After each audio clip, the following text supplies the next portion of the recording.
Welcome, everyone. My name is Yuri Kapgan. I am Berkeley Law class of 2001, as well as president of the board of directors for the Berkeley Law Alumni Association and a partner at Quinn Emanuel. The board of the Berkeley Law Alumni Association is launching a virtual book talk series showcasing Berkeley Law faculty publications. Today's inaugural event features Dean Erwin Chemerinsky discussing his newest book, No Democracy Lasts Forever: How the Constitution Threatens the United States. Erwin Chemerinsky is Dean and Jesse H. Choper Distinguished Professor of Law at the University of California, Berkeley School of Law. Prior to assuming that position, he was the founding dean of the University of California Irvine School of Law and a professor at Duke Law School, University of Southern California Law School, and DePaul Law School. He is the author of 20 books and over 200 law review articles. His most recent major book, the subject of today's talk, No Democracy Lasts Forever, was published in August of 2024. He frequently argues appellate cases, including in the United States Supreme Court. Please note, we'll save time at the end for questions. So if you have any questions during the course of this talk, please place them in the Q&A feature of the webinar. So with that, everyone, let me introduce Erwin Chemerinsky. Yuri, thank you so much for the kind introduction. I want to thank the Alumni Association Board for inaugurating this series and for inviting me to be a part of it. After January 6, 2021, I began thinking about what it represented for American democracy. Never before had there been an attempt at an armed insurrection. I thought that it reflected a very deep divide in the United States, and I increasingly became worried that there was a crisis facing democracy. And it was that point that I decided to look at it and to write a book. I finished the manuscript for the book in the summer of 2023.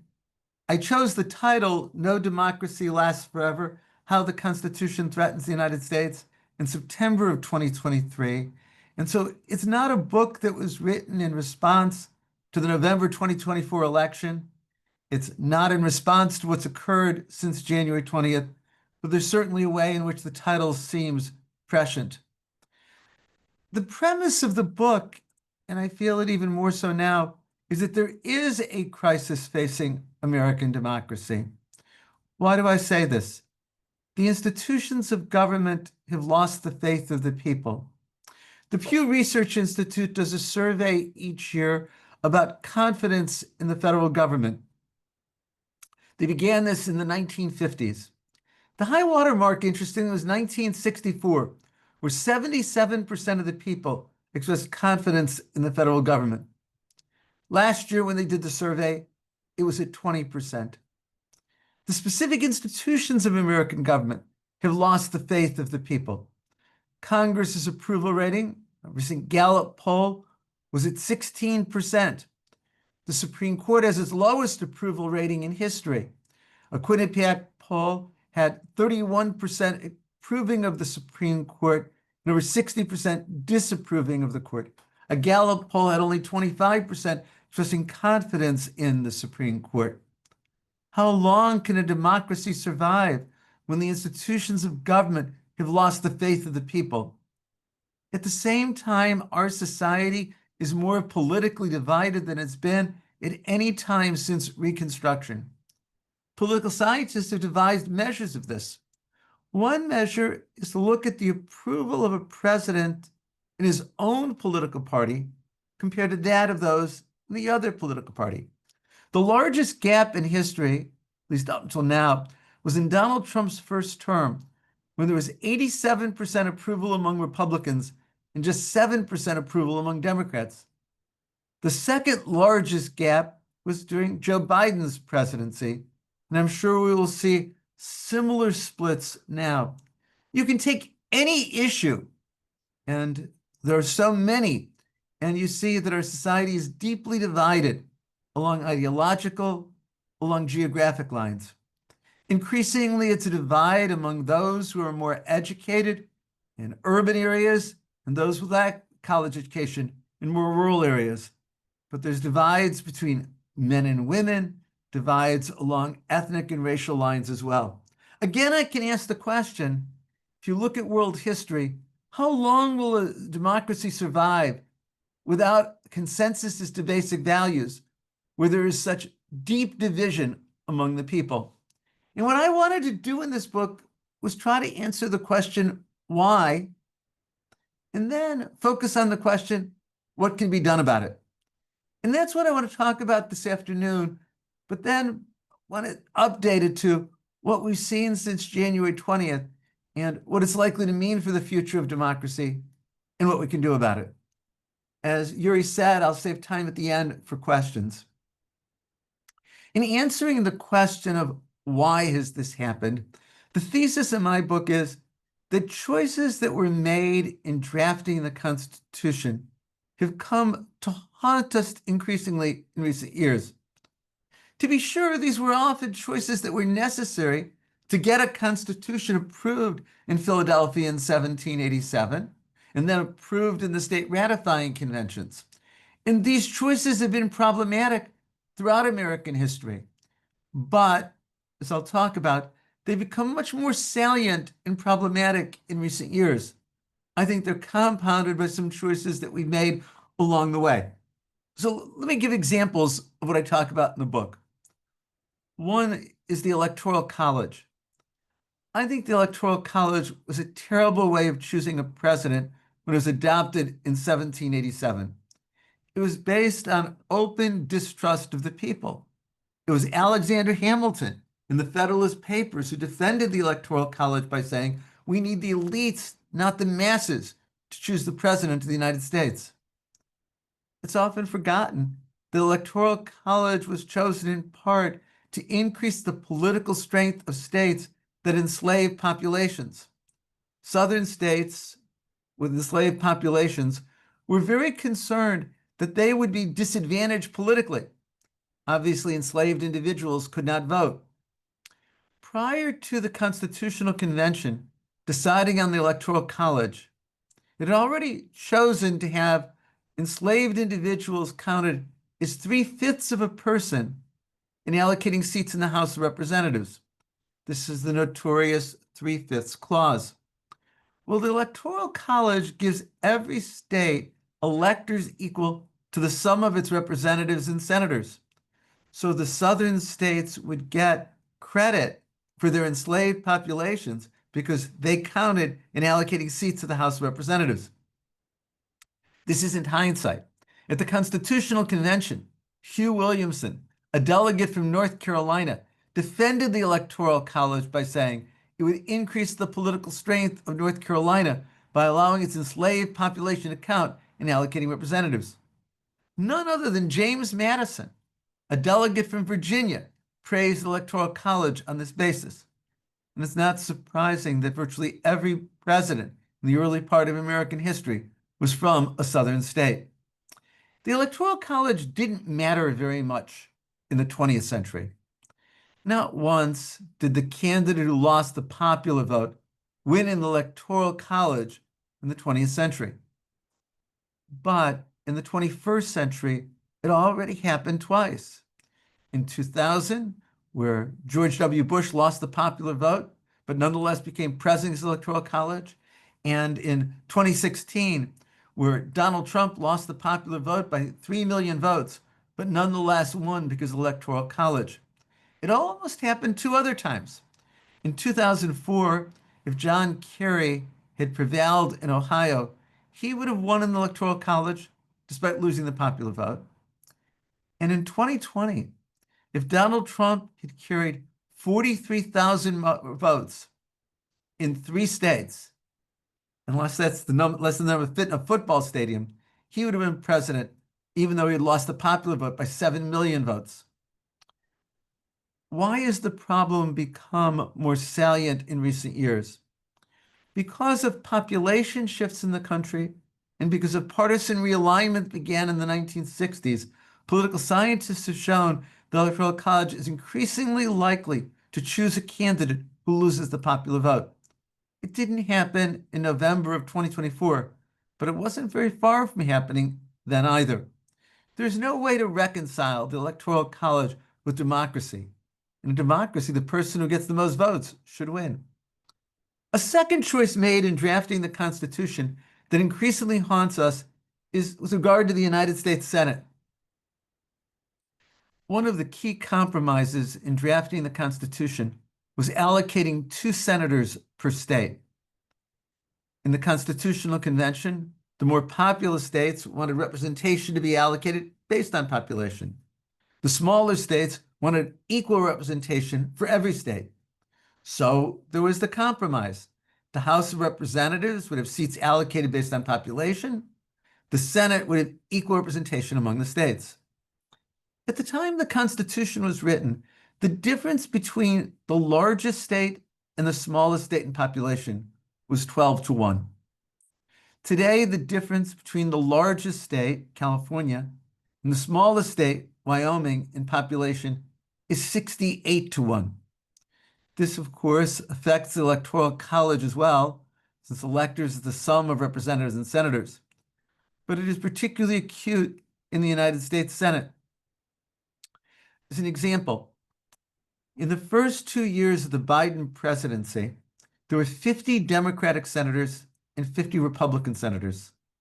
The 50 Democratic senators represented 42 million more people than the 50 Republican senators. There's no way to reconcile that with democracy.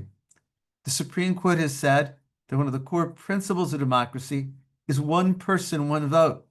And that means for any elected body that all individuals will have equal representation and equal opportunity to determine the outcome of the election. There's only one elected body in the United States that doesn't have to follow one person, one vote, and it is the United States Senate. The result of the Senate being so skewed is to give far more influence to smaller states and rural states compared to more populous states and more urban states. Now, these were choices that were made in drafting the Constitution. They were necessary, but they become increasingly problematic.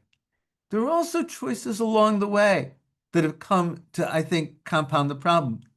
Take the House of Representatives. It was the one branch, the one part of the federal government that was meant to be directly elected by the people and responsive to the people. But because of partisan gerrymandering, increasingly it's not that way. Partisan gerrymandering is where the political party that controls the legislature draws election districts to maximize their seats for that party. It's where, say, a Republican-controlled state legislature draws election districts to maximize seats for Republicans. It's where a Democratic-controlled state city council draws city council districts to maximize state seats for Democrats. Partisan gerrymandering is nothing new. It takes its name from Governor of Massachusetts, Elbridge Gerry, from early in American history. He engaged in this practice, and he drew a district that a newspaper said looked like a salamander, and hence the name gerrymandering was coined. But because of sophisticated computer programs and detailed voter analysis, it is possible to engage in partisan gerrymandering with far more precision than ever before. Take North Carolina as an example. North Carolina is basically a purple state. It went for Obama in 2008 and the Republican candidate since, but always by a very small margin. In 2020, the smallest margin that Trump had in any state where he prevailed over Biden was in North Carolina. In 2024, again, it was very close. North Carolina's legislature, though, when it came to be controlled by Republicans, decided to draw election maps for state legislative districts to maximize seats for Republicans. The person who was in charge of this in the North Carolina legislature said, "Our goal is to give Republicans control of 10 of 13 seats in Congress." And the person was candid and said, if we can give Republicans control of more seats, we'll do that. In 2016 and 2018, Democrats and Republicans statewide in North Carolina got the same number of votes for seats for Congress, but Republicans won 10 of 13 seats. the partisan gerrymandering worked. How did they do it? They had a computer draw 3,000 different maps for how election districts were drawn. They picked the one that was most likely to give Republicans 10 of 13 seats. It worked. You can look at other purple states, Pennsylvania, Wisconsin, and you see that even though statewide Democrats and Republicans get the same number of votes for seats in the House of Representatives, Republicans overwhelmingly win the seats because of partisan gerrymandering. Partisan gerrymandering is inconsistent with democracy. In democracy, it's supposed to be voters who choose their elected officials. Partisan gerrymandering means that elected officials are choosing their voters. But in 2019, in Rucho versus Common Cause, a case coming out of North Carolina, the United States Supreme Court ruled that federal courts can't hear challenges to partisan gerrymandering. That means no matter how egregious the partisan gerrymandering, there is nothing that the federal courts can do about it. Now, states like California can create independent commissions to do the districting, to eliminate partisan gerrymandering, but only a handful of states have done that. So the one part of the federal government that was supposed to be most representative of the people is not because of partisan gerrymandering. Also, the size of the House of Representatives is not increased since the 1920s. And the result of that is also to compound it being unrepresentative. And remember, the Electoral College is the number of representatives and senators state gets. The more skewed the representatives and the senators, the more skewed the Electoral College will be. The final part of the branches of the federal government created in the Constitution is the Supreme Court. And I think here the framers of the Constitution also made a mistake, and that was giving life tenure to Supreme Court justices. No other country in the world does this. And at the time the Constitution was written, average life expectancy was 36 years, so life tenure didn't seem so problematic.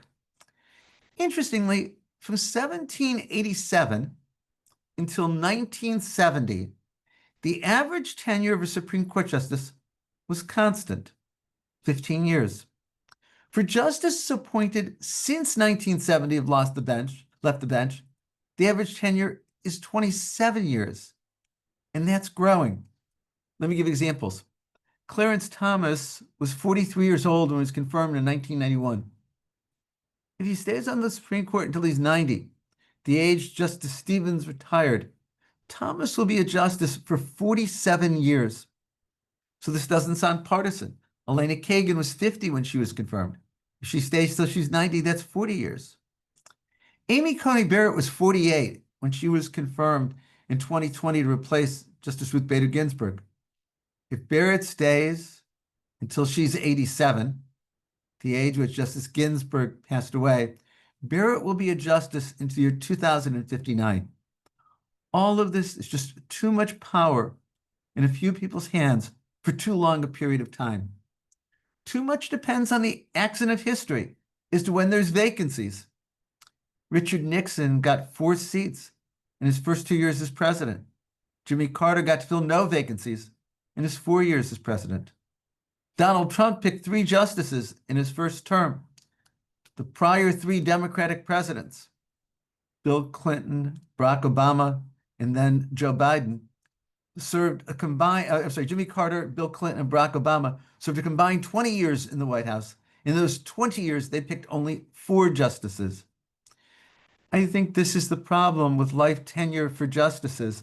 I think it was a mistake in 1787, but increased life expectancy and picking younger people has made it much worse.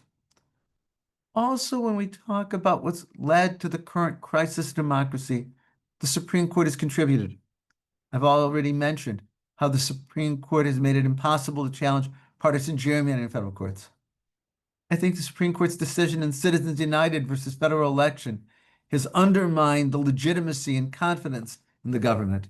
Citizens United held that corporations can spend unlimited amounts of money out of their treasuries to get candidates elected and defeated.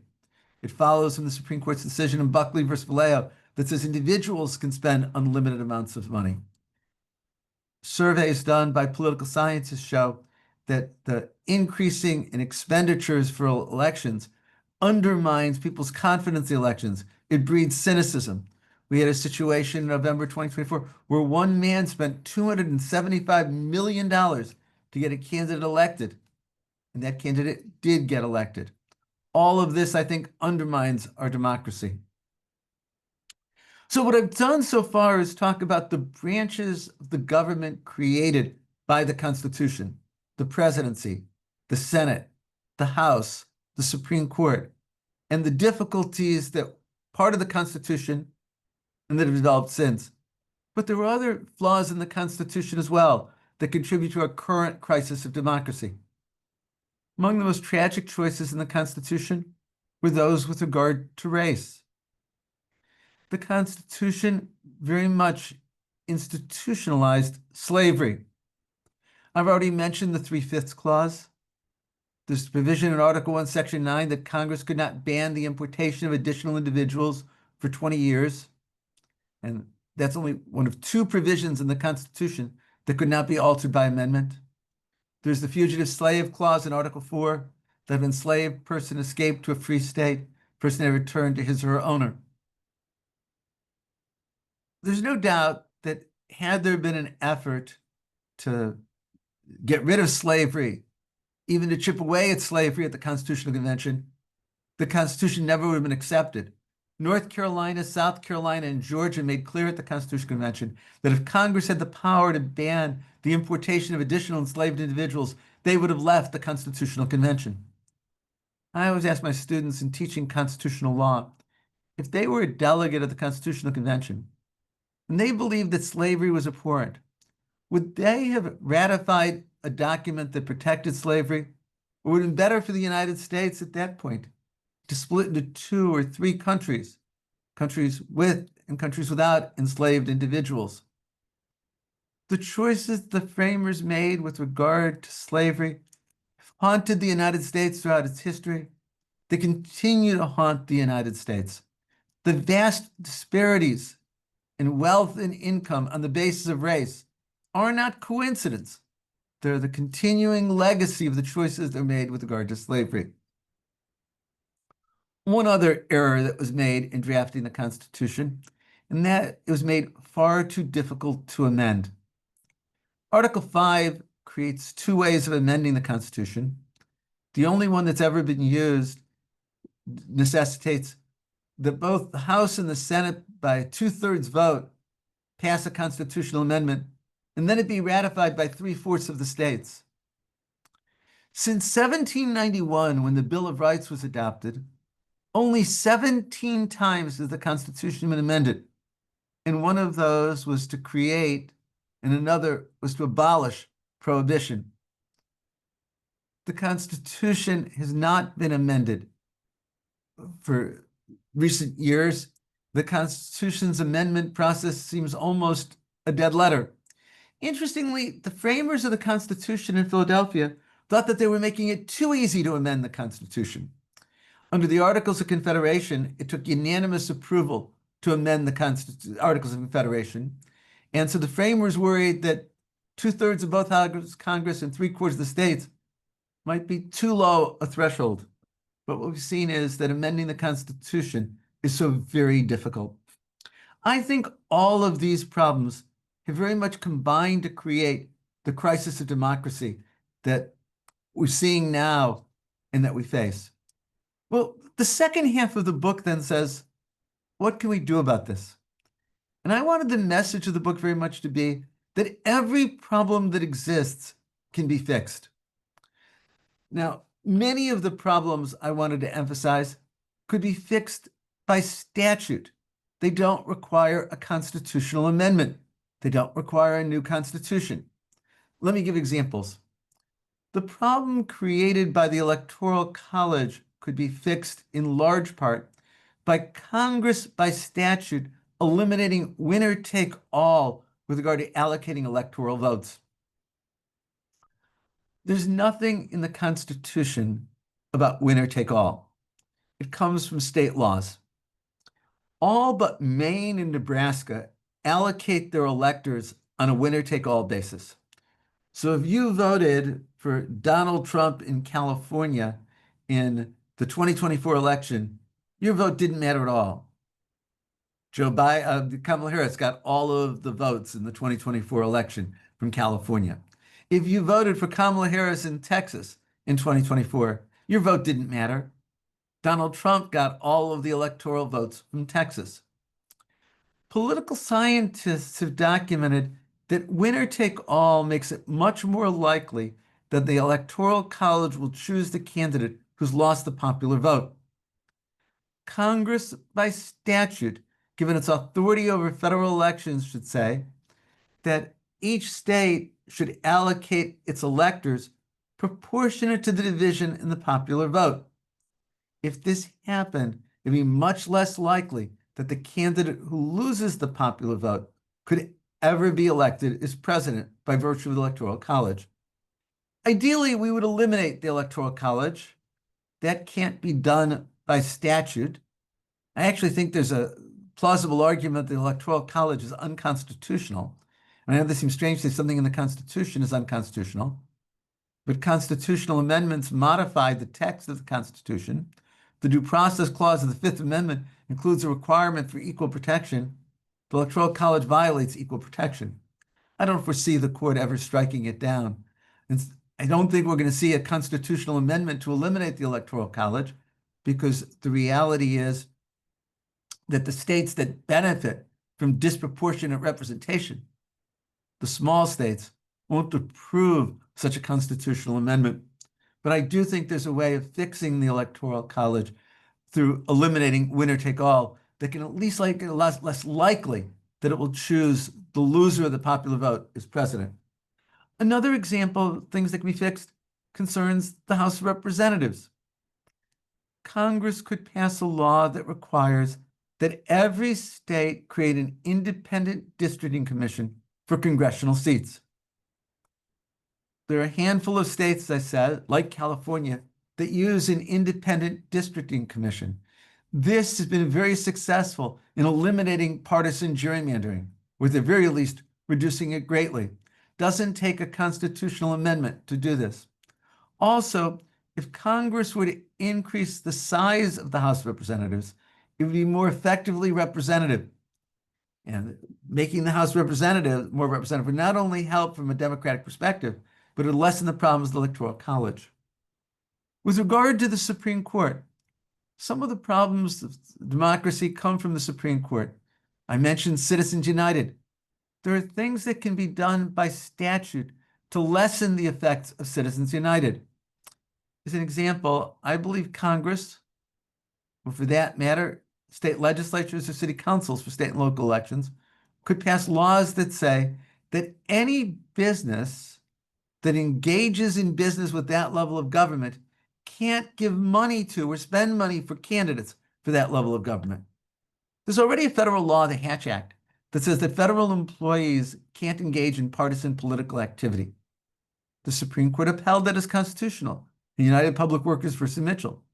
Well, likewise, I think Congress could say that corporations that are doing business with the federal government can't be spending money to get candidates elected to president, Senate, representative. It would decrease the corrosive effects of money in politics. One of the things that the Supreme Court has done that undermines democracy is the way in which it's weakened the Voting Rights Act, led to increased voter suppression, less representative government, less participation by voters of color. Congress, though, could fix the Voting Rights Act by statute. Such bills passed during the first 2 years of the Biden presidency in the House of Representatives, only to die because of Republican filibusters in the Senate. And certainly when it comes to racial inequalities, Congress could pass much stronger civil rights laws and programs to lessen the wealth and income disparities. I emphasize all of these as examples of things that could be done by statute. None require constitutional amendment. But constitutional amendments could fix other aspects of the Constitution. I know that constitutional amendments are difficult. I've already said that there's some things that realistically aren't going to be done by constitutional amendment. The Electoral College isn't going to be eliminated by it. We can't fix 2 senators by state by constitutional amendment. Under Article 5, equal representation of the states in the Senate is one of the provisions that can't be altered. But there are things that could be done by constitutional amendment. And one of them that I think is plausible is term limits for Supreme Court justices. I think that so long as the term limits are prospective, not applying to anyone currently on the Supreme Court, it could get adopted. Opinion polls show that 77% of those surveyed favor term limits for Supreme Court justices. The most common proposal, which I favor, would be 18-year non-renewable terms for Supreme Court justices. Why 18 years? Well, 18 is divisible by 9. You can have a vacancy every 2 years if it was staggered. Every president will get equal influence over the Supreme Court. And 18 years is long enough to master the learning curve, to have an effect, but not the need for somebody to serve as we're seeing now, an average of 27 years, let alone those who are going to serve over 40 years on the United States Supreme Court. Interestingly, there is bipartisan support for term limits for Supreme Court justices. The opinion poll I mentioned shows that. But it's often forgotten that in 2016, 3 Republican candidates for the presidential nomination, Rick Perry, Ben Carson, and Mike Huckabee, all favored 18-year non-renewable terms. And so I think the question is there any constituency that has the interest, the incentive to do the hard work for a constitutional amendment? But I think one is plausible. I then go on in the book and talk about the possibility of a new constitution. Let me be clear. I do not think that this is the moment in which we can embark on drafting a new constitution. But the reality is there will be a point at which we draft a new constitution. No constitution, like no democracy, lasts forever. The more the Supreme Court says the meaning of the current constitution is fixed at what it meant at the time it was adopted in 1787, or the Bill of Rights were adopted in 1791, the more absurd it is to be governed by a document that was written in the 18th century. The world today is so vastly different from what it was in 1787. It was an agrarian slave society compared to our modern technological AI world. What I argue in the book is that it's time to begin thinking about what should be the process for drafting a new constitution, even if this isn't the moment to do so. And here I think there's a lesson to be drawn from how we got the United States Constitution. The Articles of Confederation provided that any amendment to it had to be unanimous. In 1787, the Congress of the Articles of Confederation convened a convention to propose amendments to the Articles of Confederation. When the delegates, 55 men, and they were all white men, got to Philadelphia, they decided they weren't going to propose Articles of the Confederation. They were going to draft a brand new constitution. And they weren't going to follow the procedures for changing the Articles of Confederation. Unanimous approval of the states. Article 7 says approval of 3/4 of the states would be sufficient to ratify it. It's often forgotten that when George Washington was elected president, neither North Carolina nor Rhode Island had ratified the Constitution. In fact, Rhode Island didn't ratify it until a year into the George Washington presidency. So I don't think we need to ratify a new constitution by using the procedures in the existing constitution. Ideally, what we would have is the president and Congress would agree to creating a constitutional convention. They would ensure that it was representative of the people across the country, that it was as bipartisan as it could be, but that people wouldn't be chosen from their states. People would be representing the country. And the proposal that they generate would be put to the country in a national plebiscite. It wouldn't be put to the states for their ratification, because then we would never have changes in things like the Electoral College or 2 senators per state. Should we be worried about a constitutional convention? Might it go astray and might it produce a really terrible document? It's certainly possible. On the other hand, I think if you charge a group of men and women with drafting a new constitution, they know that history will be looking at them. They know they have to produce a compromise document that would be ratified by the people in what I've proposed as the national plebiscite. I think that that would cause them, as it did in Philadelphia in 1787, to draft a document that was capable of ratification. Obviously, there's much that's good in the current Constitution that should be kept. But there are many things that aren't in the Constitution that should be. There are things there that shouldn't be. And it would give us an opportunity to draft it. I don't think it'll happen in my lifetime. But I feel to a certainty there'll be a moment where we have a new Constitution and we start thinking about it. What if none of this happens? What if we don't see statutory changes or constitutional amendments? We don't see a new constitution. The country will continue along its current path. Maybe it will drift towards authoritarianism. We've seen that in so many countries around the world that once were democracies, but no longer are democracies. No democracy lasts forever. Think of Hungary or Turkey or now India that have moved so far from being democracies that on charts they'd be listed among authoritarian countries.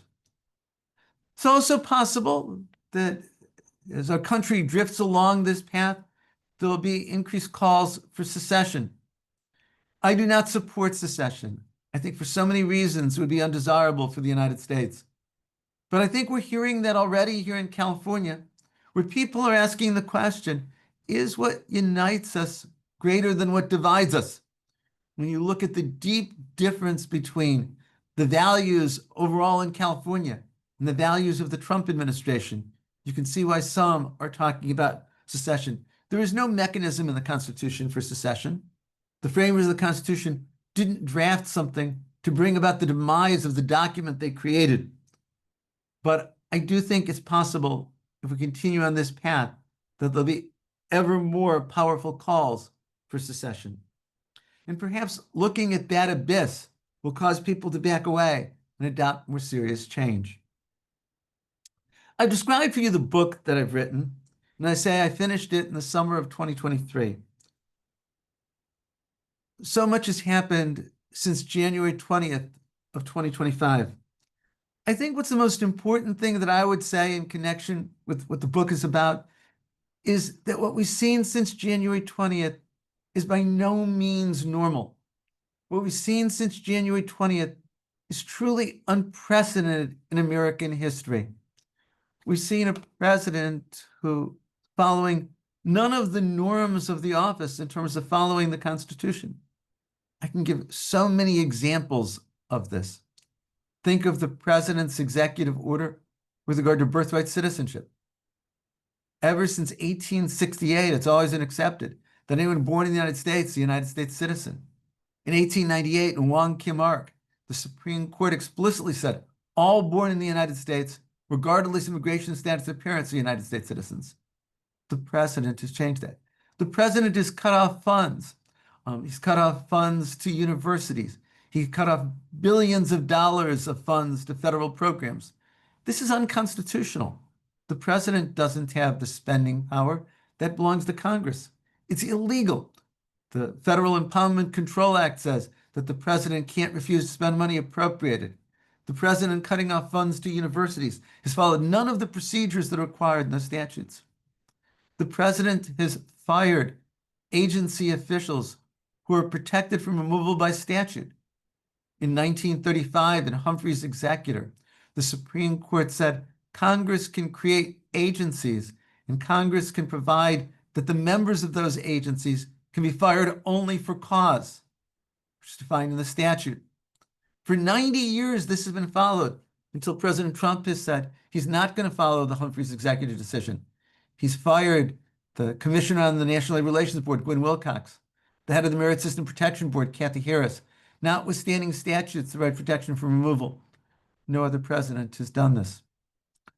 President Trump has invoked the Alien Enemies Act, a 1798 statute that allows for summary deportation when there's a declared war or an imminent invasion. It's only been used during the War of 1812, World War I, and World War II, and President Trump has invoked that authority. President Trump has filed briefs in the Supreme Court saying that when the government places a person in a military maximum security prison in El Salvador, no court has jurisdiction and no court can order that the president facilitate the return of the person. As Judge J. Harvey Wilkinson, a Reagan appointee and conservative judge on the Fourth Circuit, said, this would allow the president even to imprison United States citizens beyond the reach of the courts. The president has nationalized the California Guard. The last time the president did this over without a governor's request was in 1965 when Lyndon Johnson did it with regard to protecting civil rights demonstrators in Selma. We have masked agents of the federal government apprehending individuals. We have literally federal troops, the Marines, on the streets in Los Angeles. We have never seen this in American history. So if I were to write the book today, or if the publisher would ask me for a second edition, I would want to talk about how all of this is a threat to democracy. I have to say, I've never been so afraid, or imagined I'd be so afraid for the future of American democracy as I am now. So what do we do about it? First, I think it's so important that we all be informed. I've heard too many people say that the news is too depressing. They're not going to read or watch it. We can't afford that. And we, as lawyers, have the obligation to inform others. All of us are part of groups, book clubs, Rotary clubs. We have to make sure that those who we talk to are informed about what's happening and how it's a threat to democracy. Second, we have to be involved. There are many ways of being involved. There are organizations that are working hard. Democracy Forward, Common Cause, the ACLU. They can use our financial contributions. They can use our manpower. At Berkeley Law, we've created the Christopher Edley Jr. Center on Law and Democracy to be very involved in these issues. We've hired a terrific executive director, Catherine Lehman, and we need the help of our alumni in using the Edley Center to be involved and to fight back. One of the projects that I'm involved in, which will come to publicity this week, we've titled, We Hold These Truths. I gathered a group of about 20 individuals, bipartisan. Michael Ludig, the conservative federal judge, is my co-chair, as is Lisa Tucker, a professor at Drexel Law School.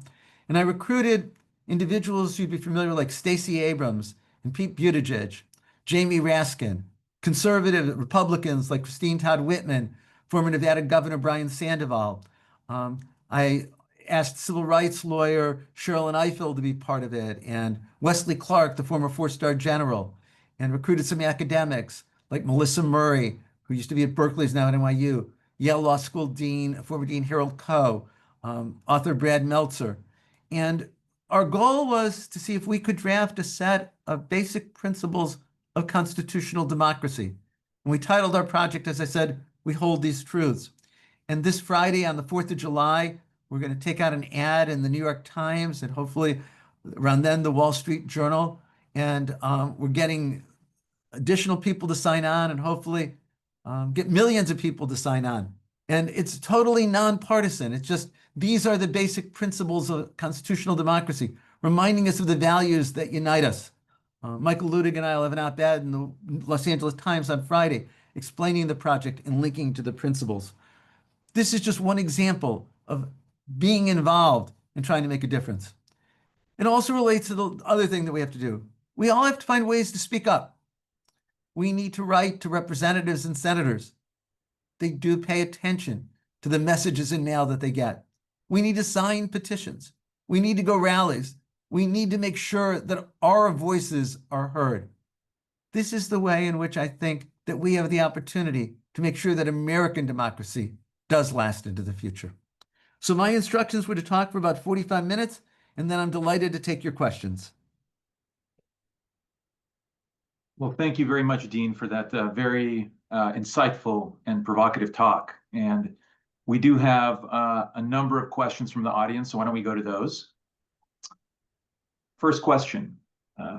If the United States will not reform its democracy through established legal processes, what role will lawyers and judges have during the hopefully peaceful revolution by the United States or its component states, such as California and Texas?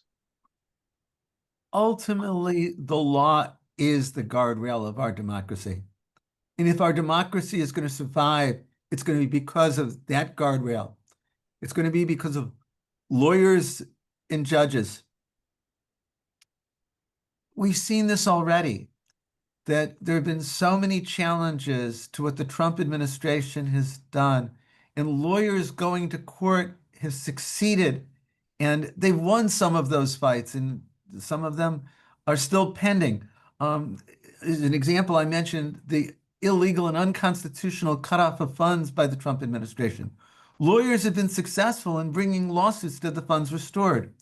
I'm proud that I was part of one of these lawsuits. It's a case called the Coor versus Trump. The law firm of Leif Cabraser and Farella Brown are involved. A week ago Friday, I argued for a preliminary injunction against cuts to funding to UC researchers. Elizabeth Cabraser argued for the motion for class certification. And a week ago today, the federal district court in San Francisco ruled in our favor and gave class relief and ordered the funding be restored. And I'm now hearing today of funds coming back that have been cut off as a result of that lawsuit.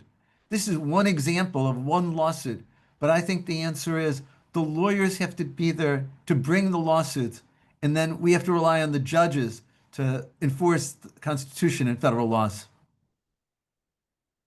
Great. Next question. I agree with the premises of your terrific book, but the remedies all seem to depend on whether Americans truly care about the rule of law, the bedrock principle of our democracy.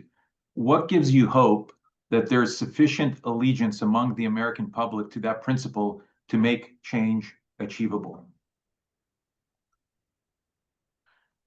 The honest answer is, I don't know.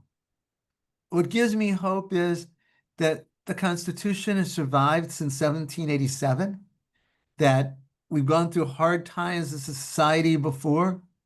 Our society had the abomination of slavery, the horrors of Jim Crow, the terrible conditions of the Depression, the McCarthy era, and we've gotten through it. And ultimately, the rule of law triumphed, though not always easily and not always well. So that's my hope. My other hope comes from my students. Our students today are terrific and they're idealistic, and they're going to be out there to fight for the rule of law. I can't tell you they're optimistic at the moment, but I can tell you that they're passionate and motivated. All right, next question. Do you view the recent birthright decision limiting the ability of courts to issue nationwide injunctions as pro or anti-democratic, since it reduces the power of courts in favor of the elected executive? And is that consistent with your view in the book about limiting life terms of judges? The United States isn't a pure democracy. It's a constitutional democracy. And all government officials take an oath to uphold the Constitution, and all should be expected to do so. And the key check we have when government officials don't comply with the Constitution is judicial review. In 1803, in Marbury versus Madison, the Supreme Court said the Constitution is meant to limit government, and those limits are meaningless if they can't be enforced. People often forget that part of what Marbury versus Madison did was establish the power of the courts to declare unconstitutional presidential actions. I think that the decision by the Supreme Court last Friday in Trump versus Casa is a real setback for constitutional democracy. I said a moment ago that the guardrail of democracy is going to ultimately be the Constitution and the ability of courts to enforce it. The Supreme Court's decision eliminating nationwide injunctions makes it much harder to enforce the Constitution. Take birthright citizenship as an example. Does this mean that there has to be a challenge brought separately in all 94 federal districts, or at least in all 12 of the geographic federal circuits? What happens if the Trump administration keeps losing in districts, but then follows the unconstitutional policy in the places where it hasn't been reviewed? Are we going to have then an inconsistent patchwork in terms of who's a citizen, depending on what district somebody is born in? I think that the Supreme Court's decision was a substantial weakening of the ability of the courts to enforce the Constitution. At a time when we have a president who's so frequently violating the Constitution, it's frightening to see a key check be so lessened. All right, next question. Dean Chemerinsky, thank you for speaking with us and sharing your thoughts. I was very interested to hear you talk about your thought process in the wake of January 6th and how it led you to write this book. Shortly after the events of January 6th, I had the privilege of attending another alumni event where you spoke, and I posed a question to you about how law schools should view their role, given how much the alumni of top law schools were represented amongst groups involved in the insurrection on January 6th. This included leaders or founders of groups such as Proud Boys and the Oath Keepers, but also lawyers and senators who attempted to invalidate electoral votes. Have your views on the role of law school education changed since then, especially after writing No Democracy Lasts Forever? My views have not changed. In fact, if anything, I believe more strongly than ever that the law is what's going, and the rule of law is what's going to preserve our democracy if we can keep it. It was Benjamin Franklin who said, republic if you can keep it. If we can keep it, it's going to be through lawyers in the courts. And so I think that law schools have a special responsibility to train the next generation of lawyers who will uphold the rule of law. But I also think law schools have responsibilities in other ways as well. One of the things I'm most proud of that out of my 8 years as dean at Berkeley is create the Edley Center on Law and Democracy. I think this is going to be a cutting-edge research institution with regard to preserving democracy. I think it's important that law professors in law schools be involved in challenging unconstitutional policies. So I'm so proud to be one of the co-counsel in the case that was brought against the Trump administration for cutting off funds to UC researchers. So I believe very much what I said to you before. I even believe it more now. Another question, Dean. Can Congress end dark money, and would that not improve democracy? Yes and yes. Congress can adopt much stricter disclosure statutes with regard to the spending of money. The Supreme Court has consistently upheld disclosure laws. Even in Citizens United, where the court struck down limits on corporate expenditures, the Supreme Court upheld the disclosure requirements of the McCain-Feingold Bipartisan Campaign Finance Reform Act. In Buckley versus Vallejo, where the court struck down limits on expenditures, it still upheld disclosure requirements. So there can be much better laws with regard to disclosure to solve the problem of dark money where we can't know where the money is coming from.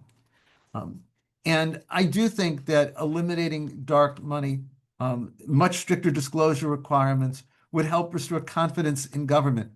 Not long after Citizens United, Congress, the House of Representatives passed a bill called the Disclose Act, which would have been much stricter disclosure. Unfortunately, it died in the Senate because of Republican filibuster. Could Supreme Court justices' terms be limited by a statute requiring them to move to, for example, Court of Appeals after 18 years? I don't think so. I have read a great deal about this and reflected on it. There are some who think it could be. Kermit Roosevelt, a professor at the University of Pennsylvania Law School, takes this position. He says they'd still be Supreme Court justices. They just wouldn't sit on the Supreme Court unless there was a justice recused. They would sit as Court of Appeal judges. I don't think that works based on text and history and tradition and even common sense. Article 3, Section 1 says that once somebody's confirmed as a Supreme Court justice, they have their position pending good behavior. We've always understood that when someone is confirmed as Supreme Court justice, they have their position until they resign, impeached and removed, or they die. I think it'd be hard in light of that history and tradition to say Congress by statute could create term limits for Supreme Court justices. I think the much better course would be a constitutional amendment, which I think is plausible so long as I said it applies prospectively, not to any of the justices on the current court.